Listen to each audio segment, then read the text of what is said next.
Ready, Scott? Wherever you are, John. All right, let's go it. Welcome to the Williston Development Review Board meeting of May 28th, 2024. My name is John Hemmelgarn, Vice Chair of the DRB. Please silence your phones and devices. Zoom attendees, please stay muted unless it's your turn to speak. For Zoom technical questions, contact planning staff through Zoom chat. Are there anybody joining us by Zoom? I didn't think so. I'll begin tonight's meeting by taking a roll call of DRB members in attendance this evening. Nate Andrews. Here. Paul Christensen. Present. Lisa Braden Harder is not. Scott Riley. Here. David Turner, also absent. John Hemmelgarn is present. Pete Kelly is not. So we have 4 members. That is a quorum. The following items are on the agenda for tonight's public hearing. Item number 1, DP 23-02, Trinity Baptist Church requests a discretionary permit for a 3-lot subdivision and creation of 1 new dwelling. And DP 24-19, Matthew and Tammy Ketchum request pre-application review of a proposed 2-lot subdivision around 2 existing dwellings. The Development Review Board, DRB, follows rules of procedure and conducts quasi-judicial proceedings, aka public hearings like a court, pursuant to Williston Unified Development Bylaw, Chapter 6 and Appendix A. The powers of the DRB are established in and limited by this bylaw, as well as state statute, and expounded upon in the staff reports for each public hearing application.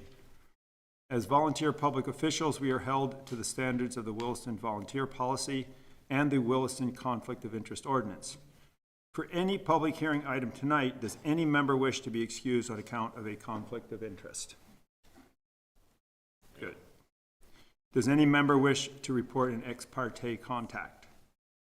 No. No. Great. Having said that, we can begin tonight's agenda. The first item on the agenda is a public forum, at which point anybody in attendance can bring up any business before the board that is not on tonight's agenda. Do we have anyone wishing to speak to the board tonight? Great. Item number 2 is other business on our agenda. I'm assuming there is none from staff? Correct. Correct. Good. So we'll begin the public hearings. We will open DP 23-02 Trinity Baptist Church at 7:03. Who is representing the church tonight? You could state your name and address for the record. Brian Courier, Larry Burke Civil Associates, 13 Corporate Drive, Essex, Vermont. Right. Staff. All right. This is a discretionary permit request for a 3-lot subdivision to separate the Trinity Baptist Church facility from a dwelling located in the Agricultural Rural Residential Zoning District and create a new dwelling lot in that zoning district. So Lot 1 would be the existing dwelling located at 425 Mountain View Road. That new lot would be 1.81 acres. Behind it would be Lot 2, which has the proposed new dwelling, 6.85 acres. And the third lot is the church facility, about 45.7 acres. That is located in the residential zoning district. Staff recommends that the DRB take testimony and close, deliberate, and make a decision this evening, with conditions as drafted. There are some minor items that need to be addressed at final plans. Watershed buffer signage, the driveway width and construction specifications, all underground utilities, and the landscape buffer. Project history, this had its first iteration in November 2021 as a pre-application as DP 2202. That project didn't get growth management allocation in March of 2022. It scored less than 30 points, and the DRB decided that it would not give the exemption to the project. In October of 2022, they filed a new pre-application, and then in March of 2023, received allocation. We'll get into that a little bit later on.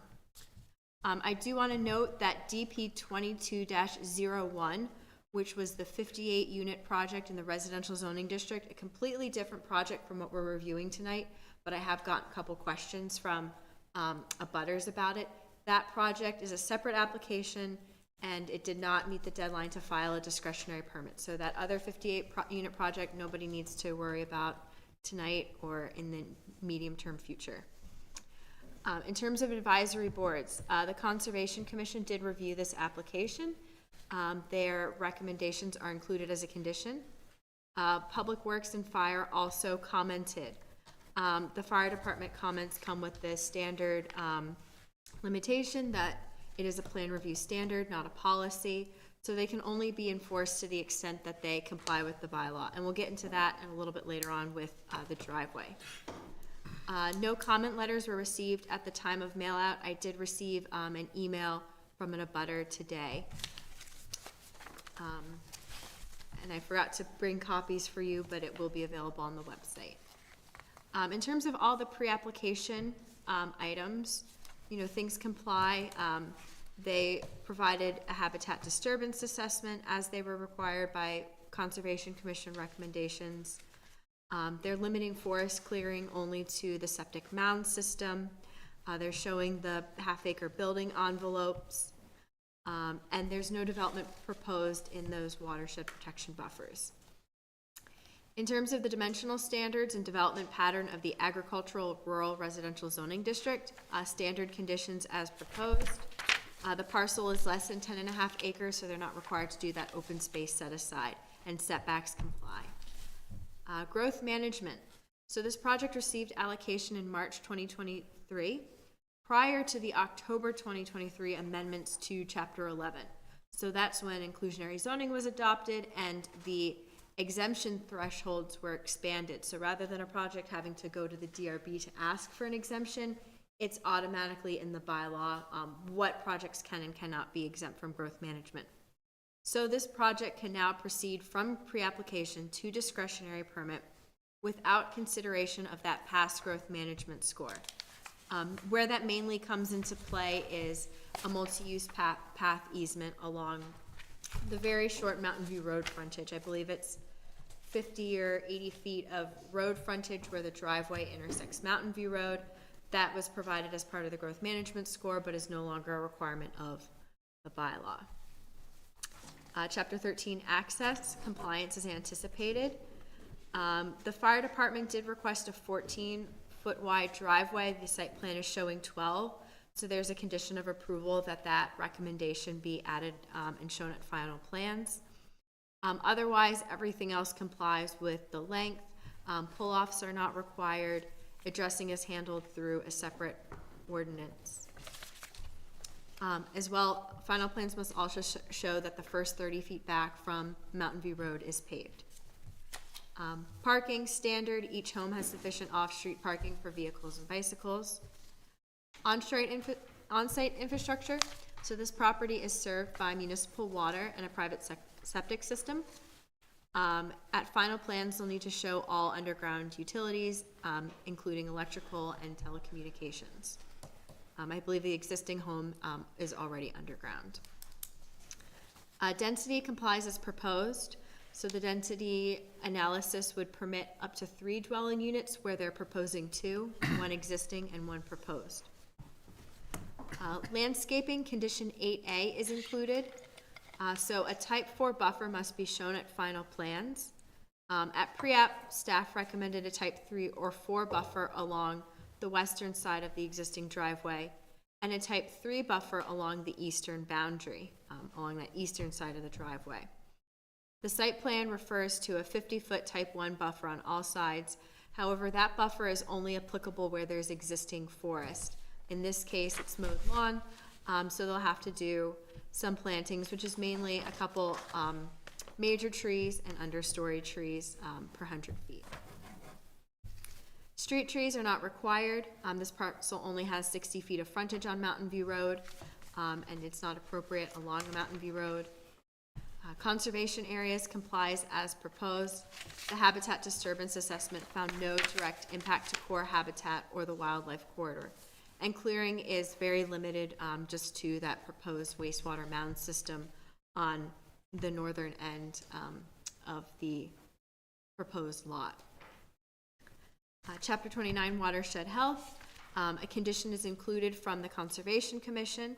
HDA, the Habitat Assessment, did discuss where the watershed protection buffer should be. The Conservation Commission agreed with that recommendation to the more conservative buffer that's a little bit farther out. The development is very far away from this buffer, so no encroachment is anticipated or proposed. And the Conservation Commission would like it marked with signage. It's considered a low-risk development in terms of erosion and runoff control. Their erosion plan shown complies. And lastly, impact fees are assessed at the time of administrative permit. The fee is just under $8,000 for a single unit dwelling. Thank you. Thank you, Emily. So, does the applicant have anything they would like to add to that? Not to the overview. Nope. Okay, have you read the proposed conditions? Do you have any comments on those? I have, yeah. Not a lot, just two I'd just like to get the board's opinion on. 8A says the final plans must identify a type 4 buffer along both sides of the existing driveway and along the eastern side of the proposed driveway and building envelope. We have no problem on the eastern side of the driveway. Looks like it's roughly 400 to 500 feet where the driveway pulls in along the property boundary, but the western side has it's a bit of a flag lot where it's narrowed down on Mountain View for about 200 feet and then widens a lot deeper. On the western side, that 175-foot dimension backs up to essentially a Class 2 wetland. We don't feel providing a Type 4 buffer along that short 200-foot area would be terribly meaningful. So we just request the DRB consider a Type 1, though I understand it's forested, but essentially existing vegetation in that area, just because of the abutting use. So that was 8A. So hang on a second, Brian. So western side of the flag pole. Yep, so right there. Right there. Yep. So the eastern side, we don't have an issue with. Yeah. Like I said, it's probably 500 feet. It's a major tree every 100 feet, I believe. And you're asking for a type 1? Only on the western side. Only that small strip there. There's likely a Class 2 wetland just to the west there. It's not really buffering or screening from anything. You could say the argument could be made on the eastern side too once you get past the buildings, but we understand maybe at some point you might see something there. Okay, all right. And I would ask the staff to clarify the extent of how far the recommendation is for the buffer along the eastern boundary. Does it go all the way back past the septic system? I don't think it needs to go all the way to the septic system. I think at least to the end of the building envelope. The DRB could have some discretion if they felt it only needed to go along lot 1 where it directly abuts, existing development. Okay. Is that what we're looking at right here? That's the That's where western side I'm you talking don't- about. okay. Yeah. No. And was there another one you wanted to come? Yeah, just another quick one. Number 20 talks about the fire department's asking for a 14-foot wide driveway. The existing driveway is 12 feet. It says in the staff report under section 13262 that driveways are allowed to be constructed from a minimum width of 12 to a maximum width of 16. We'd just like to be held to that standard. Essentially, we'd like to keep the 12-foot wide driveway. And that was a question that I had as well of, is the fire department a recommendation, a wish, or is there something there that would allow them to require that, or us to require that? So there's nothing for the fire department to require it because their standard is a policy. It's not adopted as part of the bylaw. What the bylaw says, and I quote, residential drive shall be no less than 12 feet in width and no more than 16.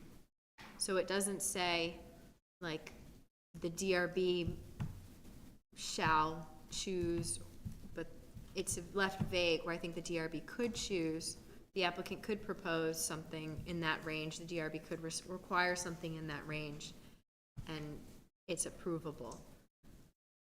Okay. Thank you. Thank you.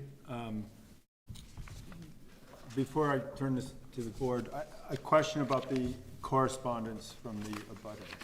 Is that to be entered into the record? If so, then we probably should at least have some kind of a summary of what their concern or sentiments were. Yeah, let me pull that up. So I received an email today from Wendy and Jerry Conlon, who live at 108 Marion's Way. My husband, Jerry, and I live adjacent to Trinity Baptist Church on Marion's Way, Normandy Estates. We have some questions, concerns about this project, and hope to be a part of the meeting this evening. I'm hoping that this will meet the criteria for WDB 655. We are concerned how this project may affect our property. And WD 655 is the chapter of our bylaw about being an interested party. I did have a conversation with these folks and clarified that this is about a half mile down the road and that 58 unit project has been voided. So she understands that. I think so, yeah. Okay. Thank you. Are there any other questions from board members? Yeah, Emily, you mentioned you thought that the lines were underground already. It looks like they are in the picture, but can you confirm if that's the case? I believe they are underground of the existing home, correct? I'm sorry. Is the power underground of the existing trailer? I I believe it is. Yeah, Okay. Paul? Yeah, just out of curiosity, did you consider the fact that the new rules of the state allow you to build at a higher density that you're proposing? Just out of curiosity, I was curious if you considered that. Yeah, so in this area, the state changes, which I know Williston's doing a good job of amending their regulations to mirror it, apply to areas with, that are within the town sewer core. So we're just on the other side of it here. So this is an ARZD parcel. So that doesn't qualify for the 5-to-1? That's correct. Okay. Yeah, Just want to make sure you checked it. Yes, sir. Yep, and the way the language is worded, it's water and sewer infrastructure, whereas this lot is on municipal water, but it's not on sewer in the Okay, sewer thank you. area. But the density analysis does allow up to 3 units, Okay. where they're proposing 1. Well, that's another thing that you can think about. Yep. Okay. Thank you. Scott, did you have any? I'm all set. Almost. I would just, one last comment would be that I see that the plan is proposing a 20-foot wide rec path easement, and I think the board would have a hard time not Yeah, appreciating that. It's a very short little piece on Mountain View Road. Might be valuable one day if the rec path's on that side of the street, but Absolutely. Yeah. We appreciate it. Thank you. Are there any questions on this application from members of the audience?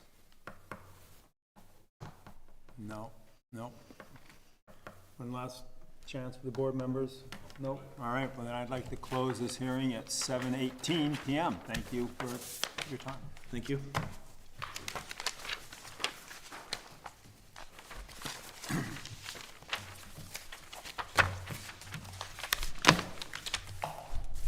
So.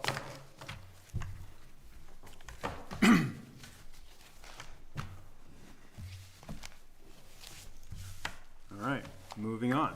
And the next agenda item is DP 24-19, Matthew and Tammy Ketchum. Request pre-application review of a proposed 2-lot subdivision around 2 existing dwellings on a 7.89 acre parcel at 5402 to 5418 St. George Road in the ARZD. I'll open this hearing at 7:19. If you're here to represent the applicant, Yes. can you give us your name and address for the record? Yes, hi, my name is Scott Baker. I'm with Barnard and Jarvis and my home address is 255 Baker's Drive, South Burlington. Great. You again. Yep. This is a request for pre-application review of a proposed two-lot subdivision around two existing dwellings. No new development is proposed. So lot one would be 5402 St. George Road, with the existing two-bedroom dwelling and accessory structures, primarily a large barn garage structure. Lot one would be 5.8 acres. And lot two is 5418 St. George Road, an existing one-bedroom dwelling on a 0.4 acre lot that would include a replacement building envelope. In total, the acreage is just over 6 acres, about 6.2 acres. It has access onto St. George Road, Route 2A, a state highway. Staff's recommendation is that the DRB take testimony and close the hearing, deliberate, and approve a list of recommendations as drafted. So project history, it's the first time the DRB has seen this request. It's understood by the zoning administrator that this property has two primary dwellings on it. The dwelling at 5418, proposed lot 2, was constructed in 1960 according to the lister's card. Both dwellings and the accessory barn are visible in the 1984 aerial imagery. So these structures have been here for a really long time.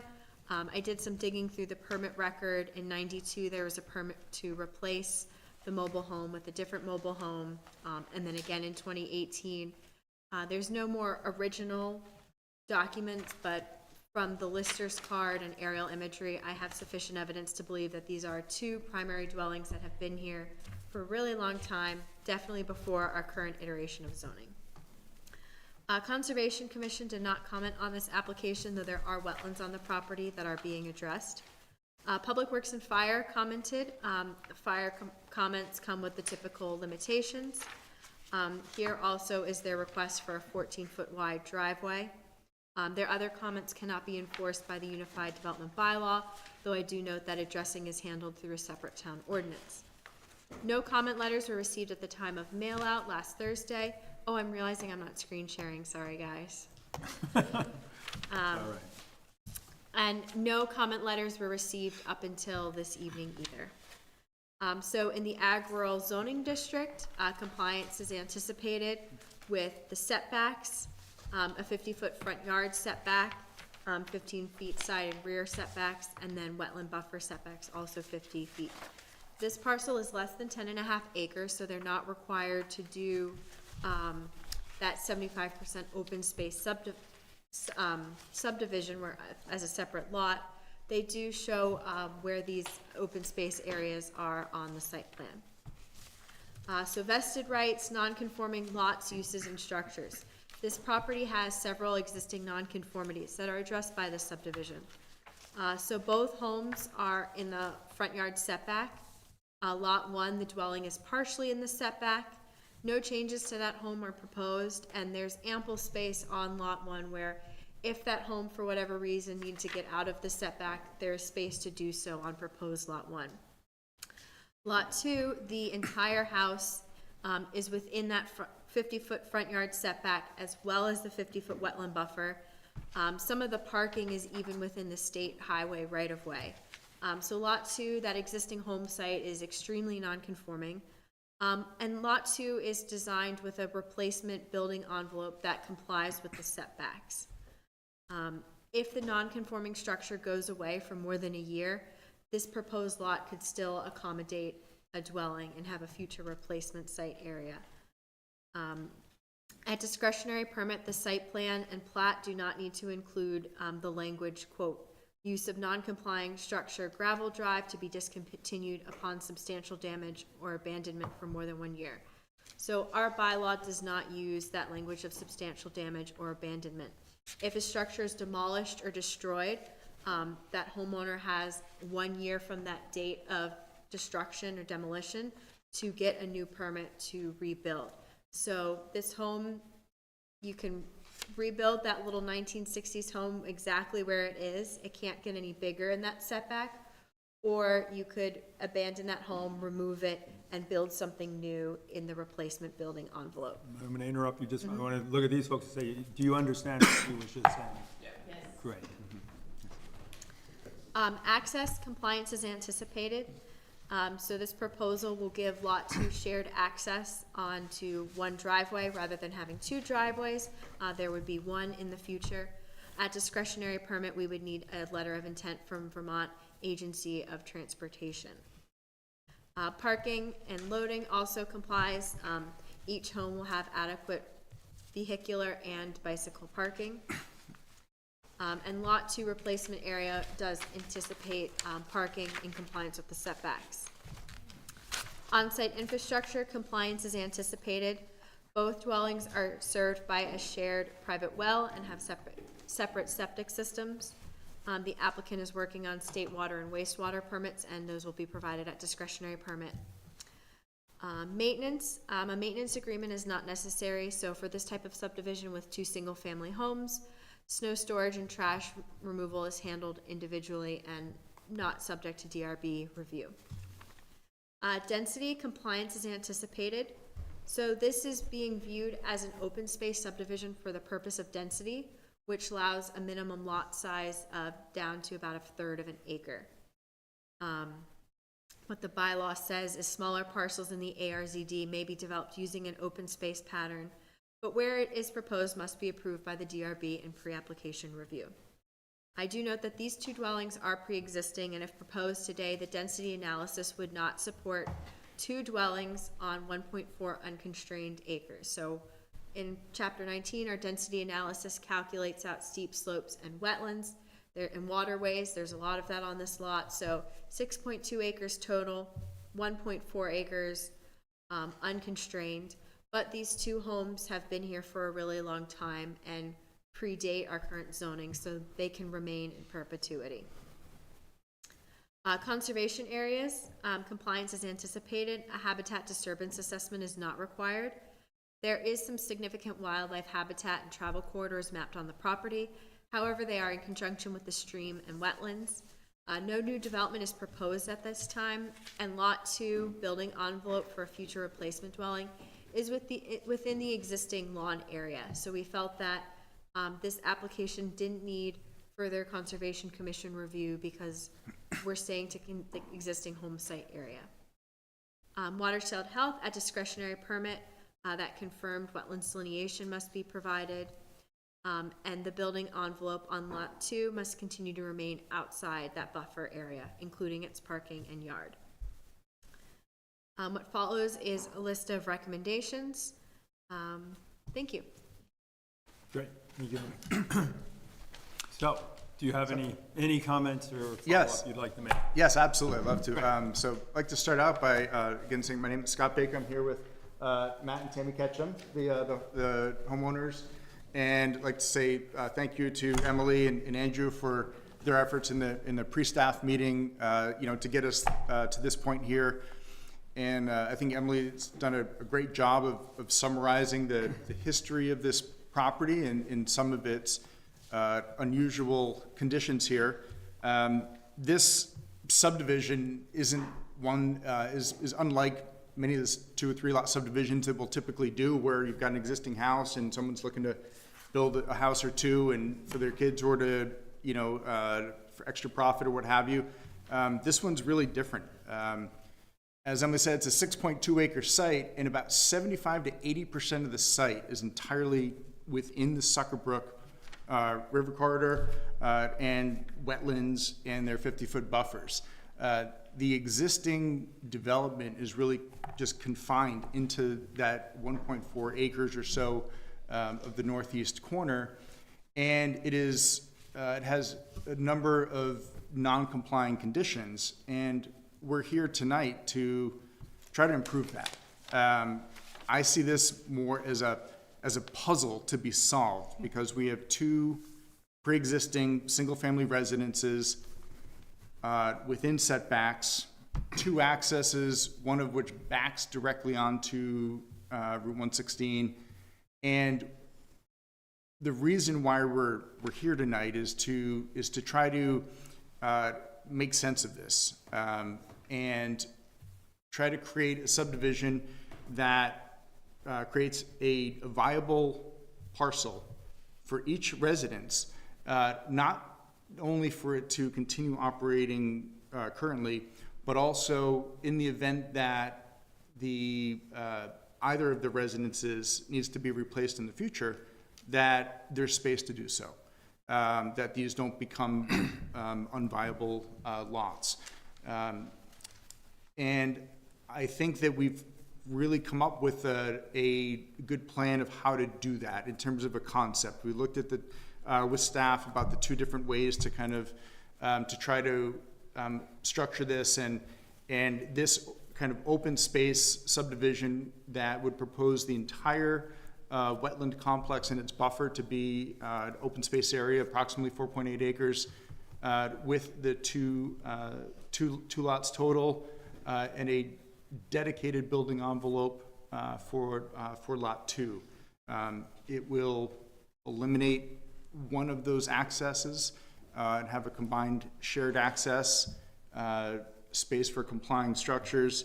And let me see what else here. The other thing too, for just for the ongoing management of this, we would have written into the deeds or a separate document the manner in which the shared infrastructure will be maintained, because we do have the shared well, which will have a water line easement for it, and the shared access. I did note in the staff report that it's not required. We find it might be smart to have it written into the deed, equal access for the drive, however you two wish to do that. But I think that we'd prefer to actually cover the maintenance of the shared drive as well in the legal documents for the subdivision. I think really only a few remaining points here. As Emily said, this is a sketch plan. The wetlands are scheduled to be delineated, I think around the week of June 10th, somewhere around there, 10th, 15th. We work all the time with Tina Heath, so we'll have the wetlands delineated, have Tina verify them. The state water and wastewater permit will be designed by Jason Barnard. The space is very tight, so we'll need to, as the term I use, we'll be pinching inches here on the site once we see exactly where that wetland buffer falls. But it's very tight, and it's been more of an exercise in how to fit the boundary lines in building envelope lines in a way that avoids the existing constraints. And just to close here, I think the only two questions I think we had from the staff report regarding the 14-foot drive and the DPW fee. We'd just like to say that, especially after listening to the previous application here, with a driveway width of 12 to 16 feet, our office frequently designs driveways at 14 feet that are 1,000 feet long, with pull-off areas every 300 feet or so. This driveway is pretty different from that. It's extremely short. It's dead flat. It's wide open, and there's a big turnaround area right at the end of it. So in this case, whereas our office would typically recommend a 14-foot drive if it was going to be longer, and possibly with terrain and curves, no slope, and it's only about 100 feet long. So because the site is already so constrained, we would request that the existing drive remain, or 12-foot minimum be maintained. We just feel that's adequate. And then our final request was for the DPW application fee of $5,000. I'm not familiar with it. This is on a state highway, and the driveway will be constructed according to VTrans B71A standard for residential drives. It'll be reviewed and approved by VTrans engineer. So we just wanted to request, I don't know if there's any ability to waive a $5,000 fee, but for a Like I said, this subdivision is not this is not a 9-lot subdivision looking to, where Matt and Tammy are looking to retire on here. They're just trying to make the best of a bad situation. And the $5,000 is probably a good week's time of an engineer, and I don't know where that would go. So we'd I think request, given the diminutive scale of the subdivision, the fact that it's directly on state highway and minimal, if any, DPW review, if there's a way to waive that fee, we would certainly request that. Thank you. Thank you. I'll at least start to address that last one first, which is it's a new request, and I'm not sure of the board's actual ability to do that. I don't think that we do. So I'm not sure whether there's a different avenue there through staff to try to do that. Yeah, that would be a question for the Public Works Office. Bruce Hoare is the Public Works Director, Christine Doherty is the Assistant Director. That fee schedule comes out of the Public Works Standards specifications, where it is a $5,000 fee for lots 1 through 9. That would be a question for them, if they have the authority to, waive that fee, because it's not tying into any municipal infrastructure. Sure, and thank you for that. And just from our perspective, it seems that having a flat fee, having done subdivisions of 2 to 9 lots, it's a huge range. It appears that fee structure really is wonderful for the larger subdivisions and really puts a pretty hefty burden on the smaller ones. But we'll go to Public Works and see what flexibility, if any, they have. You may find, I think you will find, that they don't have the ability to waive it either. Because it's to the state. You gotta go to the select board. Select board? You gotta go talk, you have to go to the select board and petition them. For $5,000 for this? It's, you should do it. I think you raise legitimate points. What was your? Question to me is, the $5,000, because we have our own private septic, own private water, own private road, and a state road, where's we go? You are preaching to the choir. So I think It's an interesting policy. I think you bring up some legitimate points that probably are worth at least No asking. question about it, and I would highly encourage you to go talk to the select board. You don't even have to stay for the whole meeting, it's a public forum in the beginning, and then you can Zoom. Yep. There you go. All right, thank you for pointing us in the right direction. Right. And on the driveway width, appreciate you actually framing that conversation. It's twice in one night. It's interesting that that went that way. The comment I would make here is thank you for the clarity of your drawings. I think we've seen discretionary permit applications that probably had less detail and were harder to understand. Reading your drawings and your letter, I was able to actually understand everything that Emily said and what you just followed up on. So I think that's good. I appreciate you guys trying to do what's right here within the constraints that are there. Anyway, that's the only comments I have. Well, thank you. I didn't know if anyone else had any questions or comments. I do have one question on the existing power line that's in the air and there's a pole. I can't really tell where that pole is, but it looks like it's on lot 4 next to the smaller home. Is that new driveway going right through that pole? Do you have to change any of that at all? No. The driveway that's already there is over 10 feet wide already, because I built the driveway for semis, that's why. Oh, okay. And the wires in the power to the first house, the one on the right is coming to drive the newer one. Yeah. Everything's underground. Okay. Being that I drove semis, I didn't want anything above me, so I had to put it underground. Nice.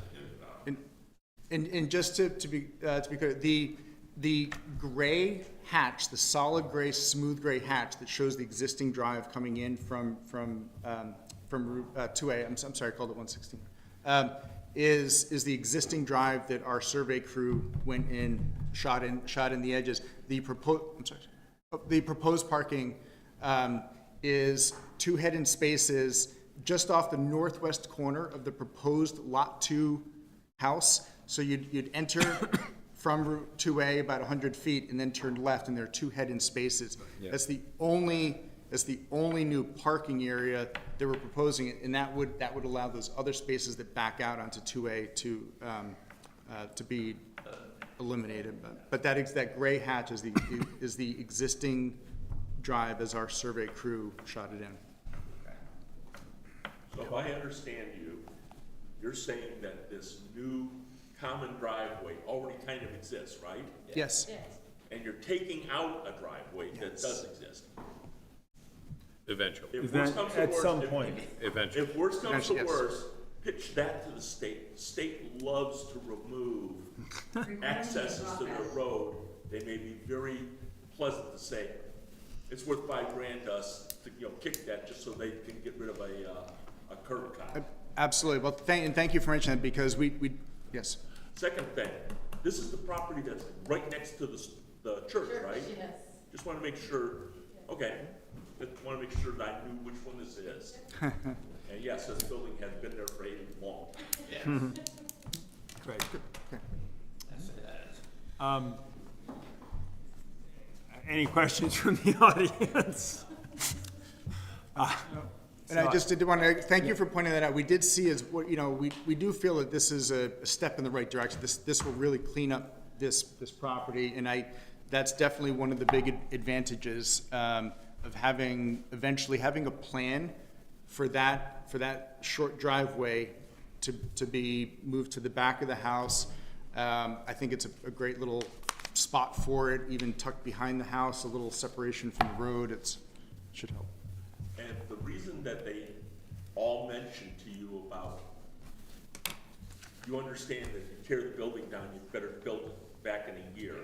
The reason that they tell you that is, we had someone who tore down a building, left the slab there. So, Paul, I'm not, that's probably outside of this. Okay, hearing, but but, anyhow, we want to make sure that you do not run into any problems.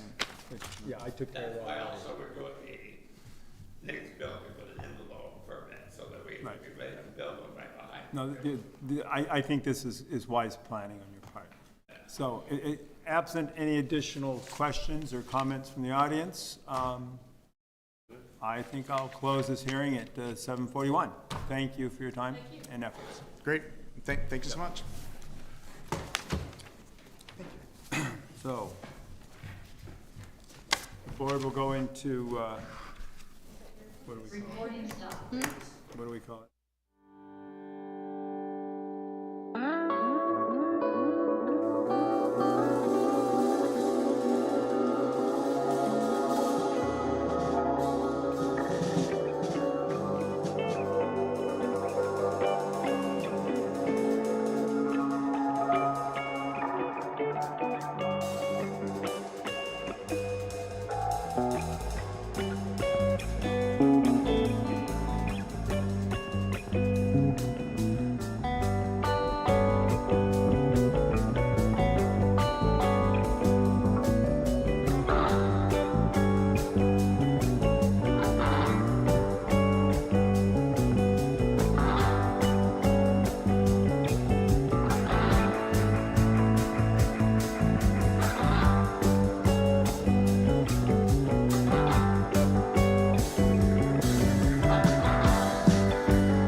Right.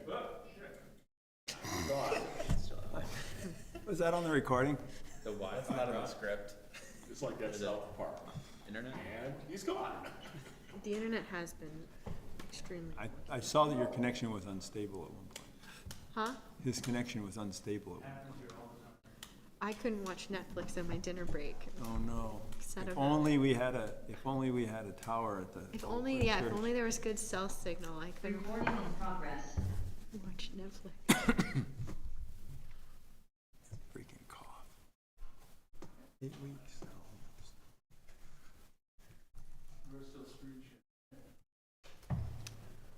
Looks I that am way. not actively screen sharing.